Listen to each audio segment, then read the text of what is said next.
forged on the gridiron in September. Perfected in the magic of March. For the fans who love the crunch of the pads, prefer a dunk, and expect nothing but the best. It's Bigger 10. Here's Steve Dace. Greetings. Welcome to Bigger 10 here on Bigger 10. I'm Steve Dace. He's Aaron McIntyre. The 2022 season marches on. Aaron, you ready to break down week 3 of the season? You bet. Let's do it. Let's get to it without further ado. As you can see, I am literally disappearing as the show marches on. This is what happens when you forget that you're not supposed to wear a green shirt in front of a green screen. You get translucent days. Right? Hey, if Michigan loses to Ohio State this year in like embarrassing fashion, you just might want to show up to Michigan podcast in a green suit. Well, let's get to it. The Big Five here on Bigger 10. Let's start with Penn State. Now, a disclaimer here. Auburn is probably the second worst team in the SEC other than Vanderbilt. Now, they're not Vanderbilt. Like even bad Auburn is still like at least a top 50 team, right? At least like a top 50 team, probably. Okay. So you go down to their stadium in their neck of the woods and you put it on them like that. And yeah, I know in terms of total yardage, it was close. And Penn State was, I think, +4 in turnovers and benefited from that. But we also saw them run the ball against a legit Power 5 defense better than they have really since Journey Brown. Remember when he had to step aside? He was the successor to Saquon Barkley, was very good, and then had a health issue and he had to step aside. So it's been a minute since we've seen Penn State run the football the way they did against Auburn. They had a lot of things going against them early in that game, Aaron. I mean, Sean Clifford took about as hard of a hit as you are allowed to hit a quarterback with these days. Came right back with another solid performance, and Penn State, which opened the season with 2 of its first 3 games on the road and not easy places to play, at Purdue, at Auburn, sits now here at 3-0. They made a statement, I think. Absolutely they did, and I got to watch pretty much every snap of that game. And first of all, I cannot wait for Big Ten on CBS. It's going to be cool. It's going to be hear real that music cool. Every week. I can't wait for it. Yeah. Second of all, I was very impressed, as you mentioned, running the ball the way that they did with determination and success. That says a lot about them. And because of it's not just a difficult place to play. And yes, Auburn is better than Vanderbilt and quite a bit better than Vanderbilt. Still not an upper echelon SEC team at this point in time. This time of the year, though, a lot of teams still believe that they have everything in front of them. Yeah, they're not broken yet, except for the team we're going to talk about next. They're broken, but not Auburn yet. So that mentally as well, that's tough to get up for. Mm-hmm. And the way that they did that, just methodically, just shoving the ball down their throats and then getting stop after stop on defense, I thought it was a pretty impressive win for Penn State. And like you said, Clifford is just a baller, man. He's just a baller. And couldn't really be more impressed. I don't think if you're a Penn State fan, you could ask for that much more from your team going into that hostile environment, just like we talked about. So very, very impressed by Penn State. I mean, consider this: the last time a Power 5 opponent played there at Jordan-Hare, it was Alabama in the Iron Bowl, and they barely escaped that stadium. Okay, and also if you're a Penn State fan, you want to look at this big picture. Your season win total this year was what I want to say 8, somewhere in that neighborhood. Yeah. I mean, now you got to think at worst. You go 6-3 in the Big Ten. That's your worst case scenario, and 9-3. So at the very least, you're looking at being over your win total and on the fringes of a New Year's Six bowl, and that's the floor right now. Given where this team was unranked coming into the season, I mean you'll take that now. Absolutely, you will. Like I said, Sean Clifford's a baller, and he gets stuff done. But the few times, or maybe just a couple of times this year, that we've gotten to see who's right behind him, Drew Aller, that freshman. Yeah, they're a 23 team if you look at their roster. He looks the part, man. I agree. I mean, even and as the number 1 pro-style quarterback. They got the number 1 running back and the number 1 pro-style quarterback in the same recruiting class. So if you're talking, you're a year ahead of schedule, not ahead of schedule. I don't think they're going to beat Ohio State and Michigan or either of them. But still, I'd be pretty encouraged right now. Agreed. And that brings us to our friends over at DraftKings. It's officially the time of year we've all been waiting for. NFL season, baby. And what better and exciting way to kick things off than with this great deal from DraftKings Sportsbook, an official sports betting partner of the NFL. New customers, all you have to do is bet $5 on any NFL wager, and you'll instantly receive $200 in free bets. That's right. DraftKings is giving all new customers $200 in free bets when they place any $5 or more wager on the football team of their choosing. Plus, with same-game parlays, you can combine multiple bets from the same game to give yourself a shot at even bigger winnings all season long. For those in a state where sports betting is not yet available, don't forget about DraftKings Daily Fantasy, where they've been innovating even more ways to win some cash this football season. DraftKings has been around for a while, so you know your funds are safe and can be withdrawn whenever, wherever you want. Just download the DraftKings Sportsbook app now. New customers use promo code TPPN and receive $200 in free bets instantly when placing a $5 wager. That's promo code TPPN only at DraftKings Sportsbook. If you or someone you know has a gambling problem, crisis counseling and referral services can be accessed by calling 877-8-HOPE-NY, text HOPE-NY 467-369 in New York, 1-800-GAMBLER, 1-800-426-2537 in Illinois, Indiana, Louisiana, Michigan, New Jersey, Pennsylvania, West Virginia, and Wyoming, 1-800-NEXT-STEP in Arizona, 1-800-522-4700 in Colorado or New Hampshire, 888-789-7777. Visit ccpg.org/chat in Connecticut, 1-800-BETS-OFF in Iowa. Visit opgr.org in Oregon. Call, text Tennessee Redline, 1-800-889-9789 in Tennessee, or 1-888-532-3500 in Virginia. 21 and older, 18 plus in New Hampshire and Wyoming.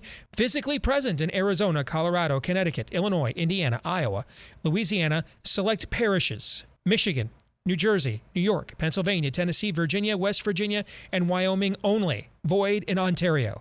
Valid one per new customer. Minimum $5 deposit, minimum $5 wager. $200 issued as 8 $25 free bets. Sponsored by DraftKings. Ends September 19th, 2022 at 11:59 p.m. Eastern. Eligibility restrictions apply. See terms and conditions at sportsbook.draftkings.com/football terms. Now let's go to Nebraska. Whew. I mean, for a while there, and Oklahoma called off the dogs there a bit. It looked like this was going to be Thank you so much for staying under. Good grief. This looked like it was going to be the worst home loss in the history of that stadium. And I think you have to start asking yourself, it's kind of a clown show there now. You got the interim coach, making coaching staff changes. Yeah. I mean, it's the fans chanting for Urban Meyer, and I mean, you go up 7-0 in a textbook drive and then give up 49 unanswered, I think it was, after that, right? I mean, that was just that wasn't a face plant. That wasn't a belly flop. That was a decomposing. I mean, that has to be one of the lowest moments in the entire history of the Nebraska football program. And you're not old enough to remember this at your age, man, but I would just love to go back 20 years and find my 2002 self and say, hey, you're going to live to see these kinds of moments for Nebraska football. If you were thinking that the team would play looser and better without Scott Frost and the tension with that situation, that's what I was thinking. Any of you who thought the way I did, we all thought very wrong. Yeah, and if I'm an Oklahoma fan, obviously happy with the result, happy that this rivalry renewed was such a decisive victory. But it's one of those wins. It's like I'm not really sure what to take away from that. I really don't know if that told us much about Oklahoma, because after that first drive, man, I told you on last week's show, I just didn't know where the defense was going to be for Nebraska. And I don't think Nebraska knew where their defense was. I don't think their defensive players knew what a defense was. It was just a complete and total disemboweling. And you could tell even like by the start of the second quarter, the guys just didn't want to be there. They just didn't want to be there. Yeah. And it looks like they've let go of the rope. Correct. So we're in whoever they get to coach. we're in for at least a two-year rebuild type of plan, because that thing, I mean, there wasn't much there when Scott Frost, took to the scene there, but oh man, alive! This has gone from worse to kind of off the charts here for Nebraska. Let's talk about Michigan State next. Michigan State. Now, here's the thing: Washington was unranked. This team was 4-8 last year, but they went through a coaching change, some new roster elements, including Michael Penix from Indiana, reunited with his former OC at Indiana, Kalen DeBoer. Just lighting it up. Yeah, who he had his best years with, and now they're at Washington together. That Michigan State secondary, they went out in the transfer portal, brought in guys from Georgia and other places. Mel Tucker coaches that unit himself. He referred to himself as a horse bleep coach this week at his weekly press conference, because that secondary got absolutely torched for 4 quarters by Michael Penix and that Washington passing game. And you have to wonder, in the running game, I mean, Michigan State only ran the ball for 42 yards. Only ran the ball for 42 yards. And it's early. You do kind of wonder. Kenneth Walker, did he win like 3 or 4 games for them last year by himself? I think so. Like, he beat us. Yeah. I mean, straight up, dude, he beat us by himself in that game, basically. I mean, we could not stop that guy. I mean, he'd have been the undisputed Heisman Trophy winner if we voted the Monday after the Michigan State game. I mean, he just beat us by himself. But the guys they got in the transfer portal, Jalen Berger, very highly recruited kid from Wisconsin. Jedrick Broussard was the Pac-12 Player of the Year in the COVID year. These guys aren't schmucks, but it's clear they also are not they're not Kenneth Walker. Yep, and this is a theme I think, unfortunately, we're going to be repeating a lot, just with the state of college football being what it is right now. With the caveat, as you just said, that it's still early in this season. Live by the portal, but die by the portal. That might be the beginning of what we're seeing here. So you're not going to have a Doak Walker winner just fall in your lap in the transfer portal every year, apparently? So, he's still going to have to recruit and bring in players to his system. It's a good jump start, I think, for some places and some coaches to be able to get some guys in there who can, at the very least, compete. But you can't make that man shall not live by transfer portal alone. I don't think you can really do that unless and until you start paying players, and that's a whole nother can of worms as well. So I don't want to pronounce the season dead. Now, we'll talk about this, I'm sure, a little bit more in the next segment. But, I mean, didn't they open up as like a 1 or 2 point favorite against Minnesota, and now the line's gone back to Minnesota. Yeah. So I don't know. We'll see. I'm not totally ready to pronounce them dead, but it could just be, again, they came back in that game a little bit. They looked like they were about to cover. They made it respectful. It looked like they were going to get 50 burgered there. They did make it respectful at the end. So and it's, as we the culture's good. The fight was good. That's good. As we discussed last week as well, really tough to go on the road out west. And they just might not be that good. Yeah. I mean, it is hard to play transfer portal roulette and win every year, as you point out. And I go back to, I can't remember who it was, which sports book it was. I think maybe John Murray at South Point. Who's probably the biggest sports book odds maker in Vegas. When I think I told you that, and I mentioned here on the show, that I heard him on a preseason podcast where he said the one team in America that they were openly advocating for one-sided betting was when they put Michigan State's win total at 7.5, and they let all the over money that ever wanted to be bet ever come in on the over. They were totally fine being on the opposite end of that. He said that was the one team in all of college football that South Point Sportsbook actually took a position on heading into the year, was Michigan State under the win table. Remember when we talked about that a few weeks ago? Let's talk about the 2 U of M's here, because it's very similar. Minnesota and Michigan have very similar stat profiles. They're each among the nation's leaders in both total offense and total defense, scoring offense and scoring defense.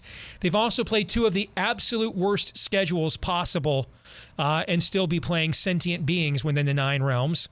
On the other hand, they look about as good as you possibly could against those kinds of opponents, right? So which one, if maybe both, when you consider that, Minnesota's playing in a much more weaker division than the East, by the way. But do we know how good either one of these teams are?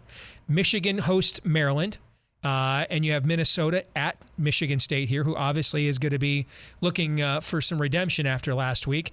That's the Big Ten opener for both of these teams. What are your opinions on them, Aaron?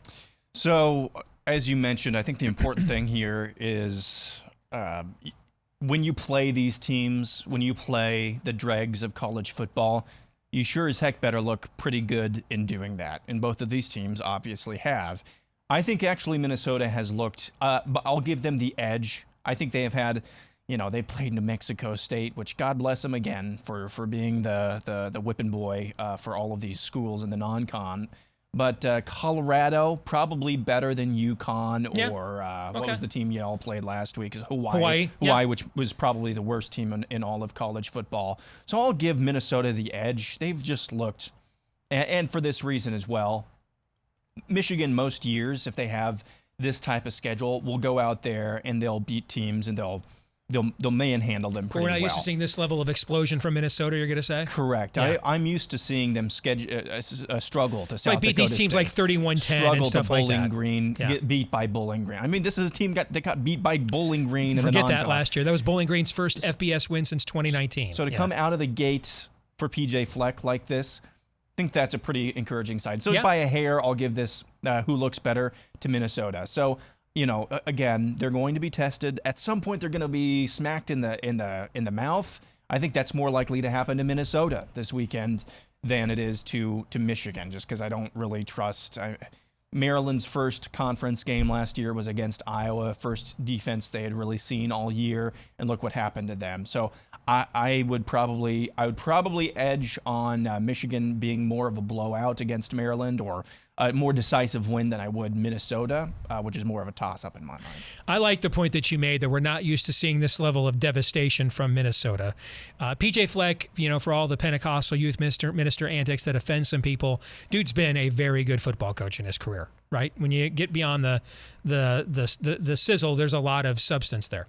But his teams have been known to kind of start off slow. This one came right out of the gates. So I think that's an excellent point.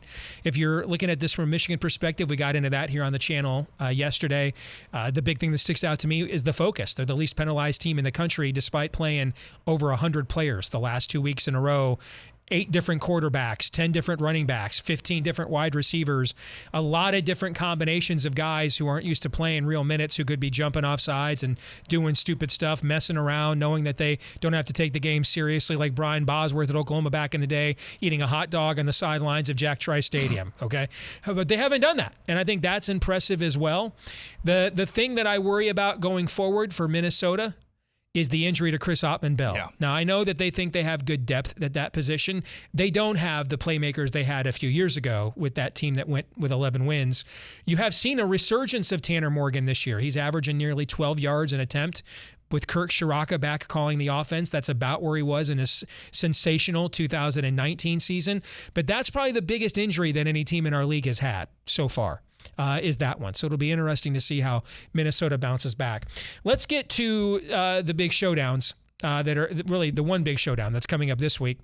Prime time, Wisconsin at Minnesota. For many years, this seemed like the fait accompli Big Ten championship game. Wisconsin, I'm guessing, is going to try to run a lot of the same game plan that Notre Dame did. The opening week to kind of at least keep themselves within striking distance. The thing that I worry about with Wisconsin, though, I mean, listen, both these teams, by the way, combined last week, Aaron, for 143 points. Yep. That is 232% more points than Iowa has scored this entire season, in case you were wondering. I know that you were. It's a low bar, but yeah, it is a low bar, yeah. The lowest. I don't think this is a good matchup for Wisconsin, though. Like at all. And I got to wonder if Ohio State is anxious to put on a show in prime time after it didn't do that against Notre Dame. What are your thoughts? I tend to agree with you. I don't really know what we have in Wisconsin yet. Through 3 games, they looked kind of listless last week in the first quarter against New Mexico State, and then they just turned it on and boat raced them. I can't even remember. Was it Illinois State they played in week 1? Right. Something like that. Yeah. And they looked okay. Obviously, that loss to Washington State is in there too. They just, I don't know. There's just not a whole lot of buzz that I'm, and I haven't really been able to watch that much Wisconsin, so maybe I'm off base here, but I just don't see that much. I don't know. There's just not a whole lot of there this season so far with Wisconsin and Ohio State. You know, they kind of looked sloppy in that first half against Arkansas State week before last. Last week, I thought they looked really good from stem to stern. I think they might be hitting their stride. And so, yeah, under the lights in Columbus, they're looking to say, hey, that Notre Dame is now just piss poor. That's been well documented now. I think they're ready to make a statement, and I think that's what we'll see on Saturday night. When we come back, you're gonna get. Let me try that again in English. When we come back, you're gonna get to see us play our weekly game of Would You Rather. We'll get into that here in just a moment. Steve Deace here, and we get asked all the time, how can we support what you guys are doing here on the channel? Well, one great way to do it is by supporting us on our Patreon, and by doing that, you might get a little extra support yourself as part of our Patreon supporters at patreon.com/Michigan Podcast. Pause that right there, Aaron. Scroll up just a little bit. Look at what that record is in Major League Baseball as of the time we are recording this. Over 100 games. Over 500 as we get down to the stretch run of the season. In our NFL picks contest, we started 5-0 in week 1. You may have an opportunity to more than earn the money back that you donate to us each week here on our Patreon page by signing up and getting access to our exclusive information like our exclusive handicapping picks in various sports. So thank you to all of you who support us each week here on Michigan Podcast and Bigger Ten. And if you'd like to join them and maybe make a little extra money in the process, patreon.com/Michigan Podcast for as low as $5 a month. Patreon.com/Michigan Podcast.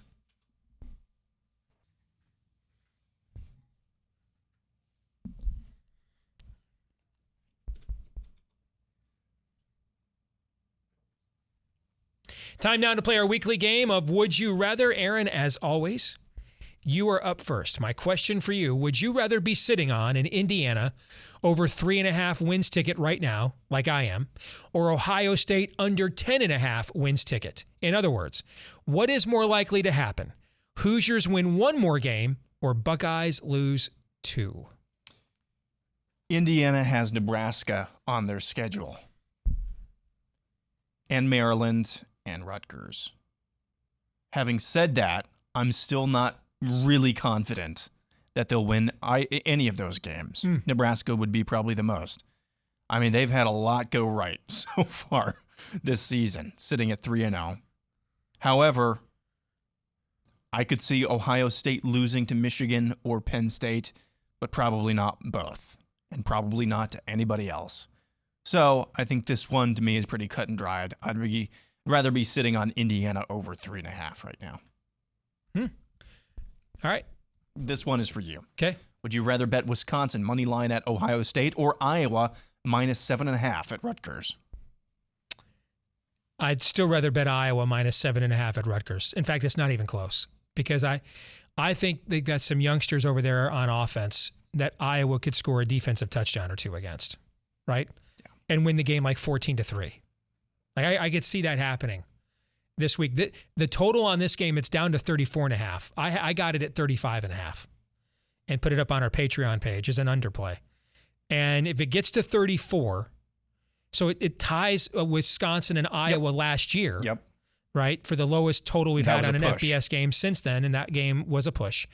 If it gets to 34, it will go back to Iowa, and I can't remember who it was. It was Iowa in a 2001 game. Was the last time we had an FBS game with a total of 34. Your team keeps showing up in these, by the way. I've noticed.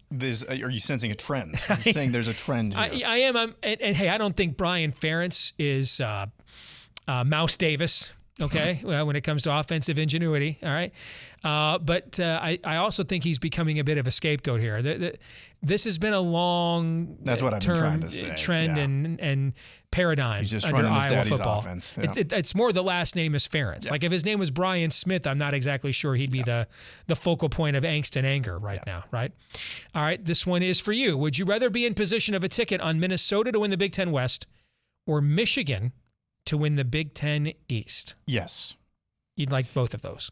Because I have tickets on both of those right now, actually. Probably Minnesota, because their odds were a little longer, I'm sure. So probably Minnesota. They look better than anybody, heads and shoulders better than anybody else in the Big Ten West right now.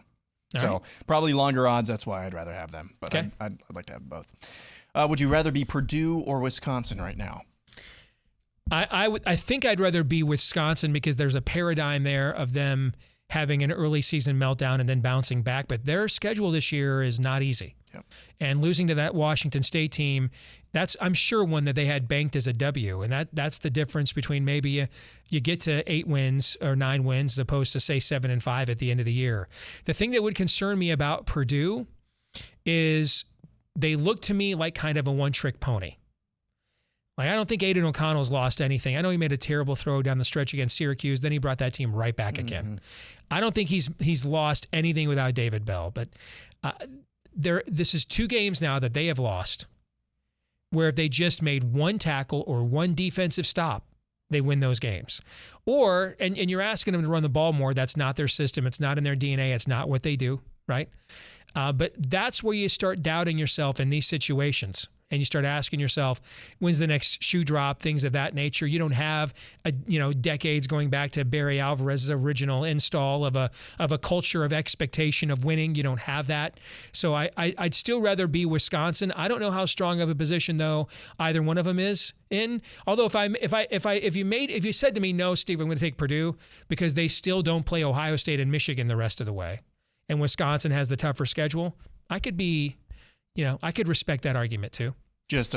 I've never seen so many, back to Purdue, I've never seen, and this was one of them, so many games, both in college and in NFL, so many meltdowns in one weekend. And I don't understand how you melt down to that level where your coach is getting a personal, after you just took the lead, all you have to do. I've never seen a team kick off from the 10-yard line in my life. Yeah. We had other things going on and could not add that game, but the ending of that game was like a Greek tragedy. The amount of mistakes that were made, the pass interferences and everything and there were some legit penalties there. There were also some calls where you're wondering, aren't you the Big Ten crew? Yeah. Because you're giving Syracuse a hell of a lot of opportunities to win this football game. Yeah. And then they got enough of them, they finally took advantage of it and then pulled it out at the end. Yeah, crushing loss for the Boilermakers, no doubt. We'll come back, and that'll lead us to our Twitter poll results and feedback of the week next. All right, 3, 2. All right, this week's Twitter poll results. Should Nebraska just drop everything and hire Kansas coach Lance Leipold right now? This guy's got like a Brian Kelly kind of resume of winning at the Division II and Division III level, national championships, Buffalo football. He made that into a thing, right? And we're not talking about the Bills. And now look where we are with Kansas. Kansas had not beat an FBS or a Power 5 team on the road since 2009. Then it followed up by winning at Houston. And brother, you look at these games, they're not flukes, man. No, they're putting up big time points. They're putting it on teams. Okay. So Lance Leipold was one of the coaches mentioned for Nebraska early on, along with guys like Matt Campbell and Urban Meyer. Should Nebraska just drop everything and hire Lance Leipold right now? Put those results back up there again for me if you don't mind.